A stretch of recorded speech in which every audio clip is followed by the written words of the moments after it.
അങ്ങനെയുള്ള ഒരാൾ യഥാർത്ഥത്തിൽ ഒരു ജഡ്ജിയായിട്ട് ഇരിക്കാൻ കഴിവുള്ളതാണ്. അതിപ്പോൾ എല്ലാവരും ഒന്ന് മനസ്സിലാക്കിയാൽ മതി. അതായത് ഈ ജഡ്ജിക്ക് എൻ്റെ ബാലപാഠം പോലും അറിഞ്ഞുകൂടാത്തതുകൊണ്ടാണ് എനിക്കിത് പറയേണ്ടതായിട്ട് വരുന്നത് കേട്ടോ. നാട്ടുകാർക്ക് മുഴുവൻ നാണക്കേടുണ്ടായ കാര്യം, രാജ്യത്ത് മുഴുവൻ അത്രയും വലിയ ഒരു അപ്രോർ ഉണ്ടാക്കിയ ഒരു കാര്യമാണ് അലഹബാദ് ഹൈക്കോടതിയിലെ ജസ്റ്റിസ് രാം മനോഹർ നാരായൺ മിശ്ര എന്ന് പറയുന്ന ജഡ്ജിയുടെ ഒരു വളരെ വിചിത്രവും വികൃതവുമായ ഒരു വിധി നമ്മുടെ ഇന്ത്യക്കാരെ മുഴുവൻ കോരിത്തിരിപ്പിച്ചിട്ടുണ്ട്. അത് യഥാർത്ഥത്തിൽ തലയിൽ 5 പൈസയ്ക്ക് വിവരമുള്ള ആരും എഴുതി വെക്കാത്ത കാര്യങ്ങളാണ് എഴുതി വെച്ചത്.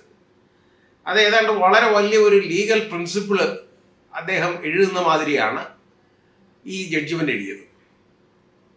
ആ ജഡ്ജിമെൻ്റ് ആധാരമായ കേസ് എന്ന് പറയുന്നത് അതുകൂടെ നമ്മൾ പരിഗണിക്കണം.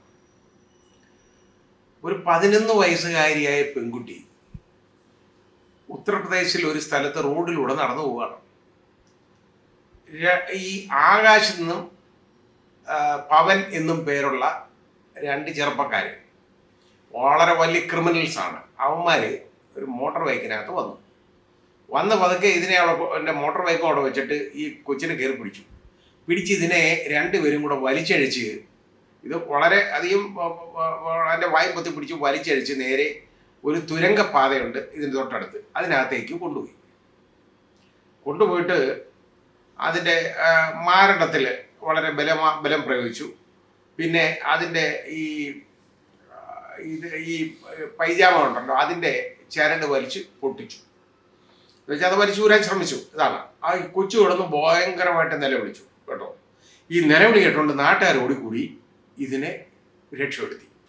ഇതാണ് സംഭവം. അപ്പോൾ ഇവന്മാരുടെ പേർക്ക് അറ്റംപ്റ്റ് ടു കമ്മിറ്റ് റേപ്പ് എന്ന് പറഞ്ഞാൽ ബലാത്സംഗ ശ്രമം, അതെന്ന് പറയുന്നത് പോക്സോ ആക്ട് അനുസരിച്ച്, കൊച്ചിന് 11 വയസ്സേ ഉള്ളൂ, കുട്ടിക്ക് 11 വയസ്സുള്ളതുകൊണ്ട് അതിൻ്റെ പോക്സോ ആക്ട് അനുസരിച്ച് penetrative sexual assault, attempt to commit penetrative sexual assault അത് പറയും. ഇത് ചാർജ് ചെയ്ത് കേസായി. നമ്മുടെ ഈ മിശ്രയുടെ ജഡ്ജിമെൻ്റ്, മിശ്ര അതിനകത്ത് കയറി ജഡ്ജിമെൻ്റ് എഴുതി കേട്ടോ. ഇത് അദ്ദേഹം അറ്റംപ്റ്റും പ്രിപ്പറേഷൻ എന്ന് പറഞ്ഞാൽ ഒരു ഒരുക്കം കൂട്ടുക, അതും അറ്റംപ്റ്റ് എന്ന് പറഞ്ഞാൽ ശ്രമം, ഇത് രണ്ടും ഡിസ്റ്റിങ്ക്വിഷ് ചെയ്തിട്ട് ഇങ്ങനെയൊക്കെ ഈ പെൺകുട്ടിയെ ചെയ്ത് ഈ തുരങ്കപ്പാതയിലൊക്കെ പിടിച്ചുകൊണ്ട് പോയി ആളില്ലാത്തടത്തോട്ട് ഇതിനെ വലിച്ചടിച്ചുകൊണ്ട് പോയി ഇത്രയൊക്കെ ഇതിനെ അടുത്ത് വൃത്തികേട് കാണിച്ച് നാട്ടുകാർ വന്ന് രക്ഷപ്പെടുത്തി. അപ്പോൾ ഇത് വെറും പ്രിപ്പറേഷൻ മാത്രമേ ഉള്ളൂ, അറ്റംപ്റ്റ് ആവുന്നില്ല. അതായത് ഇതിന് ഒരുക്കം കൂട്ടിയത് മാത്രമേ ഉള്ളൂ, അല്ലാതെ ശ്രമിച്ചില്ല എന്നുള്ള കാരണത്താൽ അത് ഒരു 354-ൻ്റെ പരിധിയിൽ, അതായത് outraging the modesty of a woman എന്നുള്ളത്, അത് കുട്ടിക്ക് അതേപോലുള്ള ഒഫൻസ് ഉണ്ട് കേട്ടോ. സെക്ഷൽ അസാൾട്ട്, പെനിട്രേറ്റീവ് സെക്ഷൽ അസാൾട്ടിൻ്റെ അറ്റംപ്റ്റ് വരത്തില്ല, അല്ല സെക്ഷൽ അസാൾട്ട് മാത്രം ഇട്ടു. മറ്റേതിന് ഈ ഒരു തടവുള്ള ഒഫൻസാണ്, അതില്ല എന്നും ഇത് ഇങ്ങനെയുള്ള ഒരു സെക്ഷൽ അസാൾട്ട് മാത്രമേ ഉള്ളെന്നും കണ്ടു. അദ്ദേഹം തീരുമാനിച്ചു. അപ്പം നമുക്ക് എന്താണ് ഈ അറ്റംപ്റ്റ്, എന്താണ് പ്രിപ്പറേഷൻ, അതിപ്പോൾ എല്ലാവരും ഒന്ന് മനസ്സിലാക്കിയാൽ മതി. അതായത് ഈ ജഡ്ജിക്ക് എൻ്റെ ബാലപാഠം പോലും അറിഞ്ഞുകൂടാത്തതുകൊണ്ടാണ് എനിക്കിത് പറയേണ്ടതായിട്ട് വരുന്നത് കേട്ടോ. അതായത് ഇതിപ്പോൾ നമുക്ക് ഒരാളെ കൊല്ലാൻ വേണ്ടി ആയിരിക്കും കേട്ടോ, അവൻ ഒരു കടയിൽ പോയി ഒരു കത്തി വാങ്ങിക്കും, അത് മാത്രമേ ചെയ്തുള്ളൂ. അപ്പോഴത്തേക്ക് ഈ പണി നടക്കാതെ പോയി, അതിനവന് ശിക്ഷിക്കാൻ ഒക്കത്തില്ല. കാരണം ഇറ്റ് ഈസ് ഓൺലി പ്രിപ്പറേഷൻ, അത് പ്രിപ്പറേഷൻ മാത്രമാണ്, അറ്റംപ്റ്റ് ആവുന്നില്ല. നേരെ മറിച്ച് ഈ വാങ്ങിച്ച വെട്ടുകത്തി കൊണ്ടുവന്ന് ഇയാളെ കഴുത്തിന് നേരെ ഒന്ന് വീശിന്നിരിക്കട്ടെ, അത് അറ്റംപ്റ്റ് ആവും, അത് അറ്റംപ്റ്റ് ടു കമ്മിറ്റ് മർഡറാണ്. അതല്ലെങ്കിൽ അത് അറ്റംപ്റ്റ് ആവത്തില്ല, പ്രിപ്പറേഷൻ മാത്രമേ ഉള്ളൂ. വേറെ ഒരെണ്ണം, ഇപ്പോൾ ഒരു ഗ്ലാസ്സിൽ വെള്ളത്തിൽ ഒരാൾ വെള്ളം കുടിച്ചുകൊണ്ടിരിക്കുന്നു, അയാൾ അകത്തോട്ട് പോയ സമയത്ത് ഈ കൂടിരുന്നവൻ വിഷമെടുത്ത് ഈ ഗ്ലാസ്സിലെ വെള്ളത്തിൽ ഒഴിക്കുന്നു. അപ്പം അത് പ്രിപ്പറേഷൻ അല്ല. ഭാഗ്യത്തിന് അയാൾ വന്നിട്ട് അയാൾക്ക് നോക്കിയപ്പോൾ എന്തോ അയാൾക്കൊരു സംശയം തോന്നി, അയാൾ ഇത് കുടിക്കുന്നില്ല. ഇത് പരിശോധിച്ചപ്പോൾ ഇതിനകത്ത് വിഷമാണ്. അത് പ്രിപ്പറേഷൻ അല്ല, അത് അറ്റംപ്റ്റ് ആണ്. അപ്പോൾ ഇത് രണ്ടും തമ്മിലുള്ള വ്യത്യാസം എന്ന് പറയുന്നത് വളരെ ഒരു ചെറിയ ഒരു മെമ്പറൈൻ്റെ വ്യത്യാസമേ ഉള്ളൂ ഇതിന്, അല്ലാതെ വലിയ വ്യത്യാസം വരത്തില്ല. അത് ഏതാ കേസാണെന്ന്, ഏത് കാര്യത്തിലാണെന്ന് ഓരോ വിധത്തിൽ നോക്കി മനസ്സിലാക്കണം. It depends. അത് differs from cases to cases. ഓരോ കേസിലും അത് വ്യത്യാസപ്പെട്ടിരിക്കും. ഈ കേസിനകത്താണെങ്കിൽ ഇത് പ്രിപ്പറേഷൻ ആണോ അറ്റംപ്റ്റ് ആണോ എന്ന് നോക്കും. ഇത് പ്രിപ്പറേഷൻ എന്ന് പറയുന്നത് എന്താണ്? യവന്മാർ മോട്ടോർ ബൈക്ക് വന്നു, ഇതിനെ അവിടെ തടഞ്ഞു നിർത്തി. അപ്പോഴത്തേക്ക് ഇത് നിലവിളിച്ചു. ഇതിനെ പിടിക്കാൻ തുടങ്ങിയപ്പോൾ ഇത് നിലവിളിച്ചിട്ട് ഇത് പോയി. അത് അറ്റംപ്റ്റ് സെക്ഷൽ അസാൾട്ട് വരും ഈ കുട്ടിയുടെ കൈ പിടിക്കാൻ പോയതിന്. ഇനി ഇതൊന്നുമില്ല, അവിടെ നിർത്തിയിട്ട് ഇങ്ങോട്ട് വന്ന് കയറ് എന്ന് പറഞ്ഞെന്നിരിക്കട്ടെ, ഇത്രയേ ഉള്ളൂ. അപ്പോഴത്തേക്ക് ആളുകൾ വന്ന് പോയി. അത് അറ്റംപ്റ്റ് വരുന്നില്ല, പ്രിപ്പറേഷൻ മാത്രമേ ഉള്ളത്. അപ്പോൾ യവന്മാരവിടെ വന്നു എന്നുള്ളത് മാത്രമല്ലാതെ വേറെ കാര്യങ്ങളൊന്നുമില്ല. പക്ഷേ ഈ ഫർദർ ആക്ട്സ്, ഇത്രയും കാര്യങ്ങൾ അതിനെ വലിച്ചടിച്ച് തുരങ്കപ്പാതയെ കൊണ്ടുപോയി അതിൻ്റെ വൈറ്റൽ പാർട്സിൽ അതിനെ ടച്ച് ചെയ്യുന്നു, ബലം പ്രയോഗിക്കുന്നു. അത് കൂടാതെ അതിൻ്റെ ഈ പൈജാമയുടെ ചരട് വലിച്ചു പൊട്ടിക്കുന്നു. ഇതിൽ കൂടുതലേക്ക് എന്താ വേണ്ട? ഒരു റേപ്പ് കമ്മിറ്റ് ചെയ്യാനുള്ള അറ്റംപ്റ്റ്, അതായത് ശ്രമം എന്നുള്ളതിന് വേറെ എന്താ വേണ്ടതെന്ന് എനിക്ക് മനസ്സിലാവുന്നില്ല. ഉട്ടോപ്യയിൽ നിന്നാണ് വന്ന ആളായിരിക്കും ഈ ജഡ്ജി, അല്ലെങ്കിൽ അയാൾക്ക് മനുഷ്യനാണെങ്കിൽ മനസ്സിലാവേണ്ടതാണ്. അപ്പം ഈ ഉത്തരവ് വന്നു, ഇതൊന്നും ആവത്തില്ല എന്ന് വന്ന് പറഞ്ഞു. വളരെ മോശമായിട്ടുള്ള അലിഗേഷൻസ് കാര്യങ്ങളൊക്കെ ഇതിനകത്ത് എഴുതി വെച്ചു. വിവരക്കേടുകൾ പാരഗ്രാഫ് 22, 24, 26 ഇതിൽ മുഴുവൻ എഴുതി. ഇത് കണ്ടുകൊണ്ട് ഒരു സംഘടനയോ ഒരാളാണെന്ന് തോന്നുന്നു, അതായത് സുപ്രീം കോടതിയിൽ ആർട്ടിക്കിൾ 32 അനുസരിച്ച് കൊണ്ടുവന്നൊരു റിട്ട് കൊടുത്തു. യഥാർത്ഥത്തിൽ ജൂറിസ്ഡിക്ഷൻ അല്ല അത് വേണ്ടത്. ഈ ഉത്തരവിൽ നിന്നുള്ള അപ്പീൽ വരണം. ആ അപ്പീൽ കൊടുക്കണമെങ്കിൽ 2 പേർക്കേ കൊടുക്കാൻ പറ്റുള്ളൂ. ഒന്ന് സ്റ്റേറ്റിന് കൊടുക്കാം, അല്ലെങ്കിൽ വിക്ടിമിന് കൊടുക്കാം. വിക്ടിം എന്ന് പറയുമ്പോൾ ഈ പെൺകുട്ടിയാണെങ്കിലും അത് മൈനർ ആയതുകൊണ്ട്, പോക്സോ മാറ്റർ ആയതുകൊണ്ട് അതിൻ്റെ അച്ഛനോ അമ്മയ്ക്കോ അതിൻ്റെ നിയറസ്റ്റ് റിലേറ്റീവിന്, ബ്ലഡ് റിലേഷൻസിന് ആർക്കെങ്കിലും വിക്ടിംസ് അപ്പീൽ ആയിട്ട് വേണമെങ്കിൽ കൊടുക്കാം. എന്നാൽ അത് അത്രയും എന്നാലും ഇത് കണ്ടല്ലോ, ഇത് സുപ്രീം കോടതി കാണാനിടയായി. നാട്ടുകാർക്ക് മുഴുവൻ നാണക്കേടുണ്ടായ കാര്യം, രാജ്യത്ത് മുഴുവൻ അത്രയും വലിയൊരു അപ്രോർ ഉണ്ടാക്കിയ ഒരു കാര്യമാണ്. ഇത്ര വലിയ വിവരക്കേട് എഴുതി വെച്ചു, ചമച്ചു വെച്ചു, നാട്ടുകാർക്ക് നാണക്കേടുണ്ടായി. അത് ജസ്റ്റിസ് ബേലായം ത്രിവേദിയും വേറൊരു ജഡ്ജിയും കൂടി ഇരിക്കുന്ന ബെഞ്ചിലാണ് വന്നത്. അത് വന്ന ഉടനെ അത് എടുത്ത് ചൊരൊറ്റ അങ്ങ് തള്ളി.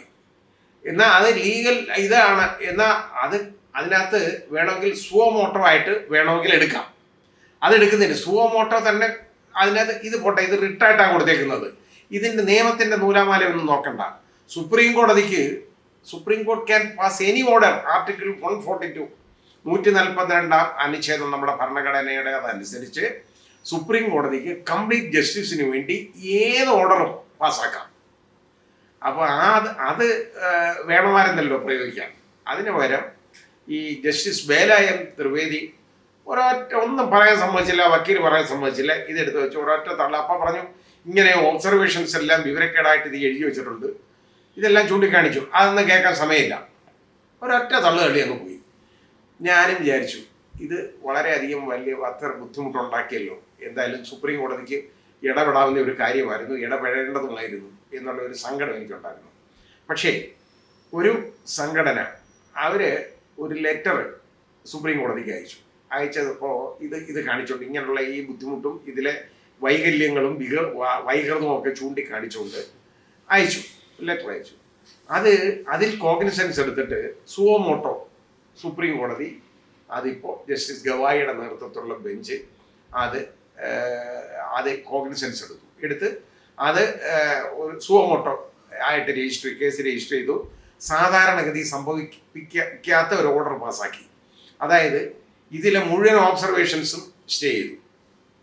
കാരണം ഇത് എല്ലാം എന്നിട്ട് അവിടെ ഇരുന്ന് പറയുകയും ചെയ്തു. അതിനകത്ത് വിശദമായിട്ട് പറഞ്ഞു, അതായത് ഇത് മുഴുവൻ വിവരക്കേടാണ് ചെയ്തു വെച്ചേക്കുന്നത്. ഇത് മുഴുവൻ, അതായത് യഥാർത്ഥത്തിലെ സെൻസ് ഉള്ള ഒരാൾ ചെയ്യുന്നതല്ല, അതുപോലെ ഇൻഹ്യൂമനാണ് എന്നെഴുതി. ഇതുവഴി അതായത് മനുഷ്യത്വപരമായിട്ടുള്ള ഒരു കാര്യമല്ല നടത്തിയേക്കുന്നത്, നൈതികത ഒട്ടുമില്ലാത്ത ഒരു കാര്യമാണ് ഈ ചെയ്തു വച്ചേക്കുന്നത്. ഇത് യഥാർത്ഥത്തിൽ അത്രത്തോളം ഹൈക്കോടതി കാണിച്ചു വെച്ചേക്കുന്നത് അത്ര അനാവശ്യമാണ് എന്നുള്ള ഒബ്സർവേഷൻസോട് കൂടിയാണ് ഇത് മുഴുവൻ സ്റ്റേ ചെയ്യുന്നത്. എന്നിട്ട് അതിനകത്ത് പറയുകയും ചെയ്തു, ചിലപ്പോൾ ജഡ്ജിക്കെതിരെ കടുത്ത പ്രയോഗങ്ങൾ വേണ്ടി വരുന്നു. ഇതിൽ കൂടുതൽ കടുത്ത പ്രയോഗം എന്താ? മനുഷ്യത്വം ഇല്ലാത്തവനാണ് ഒരു ജഡ്ജി എന്ന് പറഞ്ഞാൽ അതിൽ കൂടുതൽ കടുത്ത പ്രയോഗം ആവശ്യമില്ലല്ലോ. നൈതികതയില്ല, സെൻസില്ല, ഇൻസെൻസിറ്റിവിറ്റിയാണ് ഇതിൽ കാണുന്നത് എന്നൊക്കെ പറഞ്ഞു കഴിഞ്ഞാൽ അതിലും വലുതായിട്ട് ജഡ്ജിക്കെതിരെ ഒന്നും പറയാനില്ല. ഇപ്പം പറയാനുള്ളതൊക്കെ പറഞ്ഞിട്ടുണ്ട്, ഇനിയും കൂടുതൽ പറയും എന്നാണ് അതിൽ പറഞ്ഞേക്കുന്നത്. കൂടുതൽ പറയണം എന്ന് തന്നെയാണ് ഞാനും വിചാരിക്കുന്നത്. കാരണം ഇത്രത്തോളം വിവരക്കേട് എഴുതി വെക്കുന്ന ഒരാൾ സർവീസ് വെച്ചുകൊണ്ടിരിക്കാൻ പറ്റുമോ? യഥാർത്ഥത്തിൽ ഇയാളെയൊക്കെ എങ്ങനെ സർവീസ് വെച്ചുകൊണ്ടിരിക്കുന്നു? ഇയാളുടെ മുമ്പിലൊക്കെ വേറെ വലിയ കേസുകളാണ് കിടക്കുന്നത്. പക്ഷേ ഇയാളെ ഇംപീച്ച് ചെയ്യാൻ വന്നാലും ബുദ്ധിമുട്ട് വരും. കാരണം അതിന് വേറൊരു പ്രശ്നമുണ്ട്. അതുകൊണ്ടാണ് ഞാൻ പറഞ്ഞത്, ശ്രീകൃഷ്ണ ജന്മഭൂമിയുടെ കേസൊക്കെ ഇയാളുടെ ബെഞ്ചിലാണ്. അപ്പോൾ ഇംപീച്ച് ചെയ്യാനായിട്ട് എല്ലാവരും കൂടെ ഒത്തു നിൽക്കുമോ? ഇതിന് ബുദ്ധിമുട്ടാണ്. ഇങ്ങനെയുള്ള ആൾ വേണം ഈ ശ്രീകൃഷ്ണ ജന്മഭൂമിയൊക്കെ തീരുമാനിക്കാൻ കേട്ടോ. ഇതുപോലുള്ള ആൾ വേണം. വേറെ നമ്മൾ ഒരാളെ കണ്ടല്ലോ, ദൈവം പറയുന്നത് കേട്ട് ജഡ്ജ്മെൻ്റ് എഴുതിയത്. അതിനെ ഒരു വിദേശ മാധ്യമ പ്രവർത്തകൻ അദ്ദേഹത്തെ ക്വസ്റ്റ്യൻ ചെയ്യുന്നത് കേട്ടോ കേട്ടോ. എൻ്റെ കയ്യിലുണ്ടത്, കാണേണ്ടതാണ്. അത്ര അങ്ങനെ ആയിരിക്കണം മാധ്യമ പ്രവർത്തകൻ എന്ന് പറയുന്ന ആൾ, അതായിരിക്കണം. ആ രീതിയിൽ അങ്ങോട്ട് ചോദിച്ചു കൊടുത്തു നന്നായിട്ട്. അത് ഇന്ത്യയുടെ സകല ഇമേജിനെ ടാർണിഷ് ചെയ്തതല്ലേ എന്ന് പറഞ്ഞ് ചോദിക്കുന്നുണ്ടായിരുന്നു കേട്ടോ. ഞാനത് വിഷയമല്ലാത്തതുകൊണ്ട് ഞാൻ അതിനെക്കുറിച്ച് പറയുന്നില്ല. അപ്പം ഇത് ഇയാളെ ഇംപീച്ച് ചെയ്തേ കളയാൻ പറ്റുള്ളൂ, അല്ലാതെ വേറെ ഒരു മാർഗമില്ല. ഇംപീച്ച് ചെയ്യണമെന്നുണ്ടെങ്കിൽ എങ്ങനെ ഇംപീച്ച് ചെയ്യും? എല്ലാവരും കൂടെ ഒത്തു നിൽക്കണ്ടേ? 3-2 ഭൂരിപക്ഷം വേണം 2 ഹൗസിലെയും. അത് ഈ കേസിൽ കിട്ടും എന്ന് ഞാൻ പ്രതീക്ഷിക്കുന്നില്ല. പെൺകുട്ടി ആർക്ക് വേണം ഇതിനെ? അപ്പോൾ അതല്ലല്ലോ കാര്യം. ഇത് ഈ ഉമ്മാരുടെ പേരിൽ കേസൊക്കെ വരുന്ന അതൊക്കെ വേറെ കാര്യം, അതൊക്കെ ആയിക്കോട്ടെ. ഈ പെൺകുട്ടിക്ക് ഉണ്ടായ വിലാപം, അത്രത്തോളം വിലാപം കണ്ടിട്ട് അത് കുരുടനായിട്ട് മാറിയ ഒരു ജഡ്ജി എന്ന് പറയുന്ന ഒരാളെ അത് കാണാതെ ബധിരനും കുരുടനുമായിട്ട് മാറുന്ന ഒരു സിറ്റുവേഷൻ, അങ്ങനെയുള്ള ഒരാൾ യഥാർത്ഥത്തിൽ ഒരു ജഡ്ജിയായിട്ട് ഇരിക്കാൻ കഴിവുള്ളതാണ്. മാത്രമല്ല, ഇത് പെട്ടെന്നുള്ള എടുത്തിയാട്ടം കൊണ്ട് എഴുതിയതല്ല. സുപ്രീം കോടതി തന്നെ പറഞ്ഞു, ഒരു സ്പർ ഓഫ് എ മൂവ്മെന്റിൽ എഴുതിയേക്കുന്നതല്ല. ഇത് വാദം കേട്ടിട്ട് 4 മാസം കൊണ്ട് ഞാൻ ഇപ്പോൾ പുറത്ത് അടയിരുന്നു. എന്നിട്ട് റിസർച്ച് ചെയ്തിട്ടാണ് യവന്മാരെ വെറുതെ വിടണം. അതിനുള്ള പരിപാടിയാണ്. യവന്മാർക്ക് ഒരു ചെറിയ ശിക്ഷയോ കിട്ടാവോ, അതിൽ കൂടുതൽ കിട്ടരുത്. അത് കണക്കാക്കി കരുതി കൂട്ടി ഈ ഉത്തരവ് എഴുതിയതാണ്. അല്ലാതെ ഇത് വെറുതെ ഈ ഉത്തരവ് ഇങ്ങനെ എഴുതണമെന്നുണ്ടെങ്കിൽ ഒരുപാട് റിസർച്ച് ചെയ്ത് കഷ്ടപ്പെട്ടാലേ അത് എഴുതാൻ പറ്റുള്ളൂ. അത് എഴുതുന്നത് യവന്മാരെ രക്ഷയ്ക്ക് വേണ്ടിയാണ്. അങ്ങനെ ചെയ്യുമ്പോൾ അത് അഴിമതിയല്ലേ? അപ്പോൾ ഇങ്ങനെയുള്ള ഒരാളെ ഇതിൽ വെച്ചുകൊണ്ടിരിക്കുക എന്ന് പറയുന്നത് വളരെയധികം ദ്രോഹമാണ്, നാടിനോട് ചെയ്യുന്ന ദ്രോഹമാണ്. ഏതായാലും സുപ്രീം കോടതി ഇപ്പോഴെങ്കിലും ഇതിൽ ഇടപെട്ടതിന് വലിയ അഭിനന്ദനത്തിൻ്റെ പൂച്ചെണ്ടുകൾ.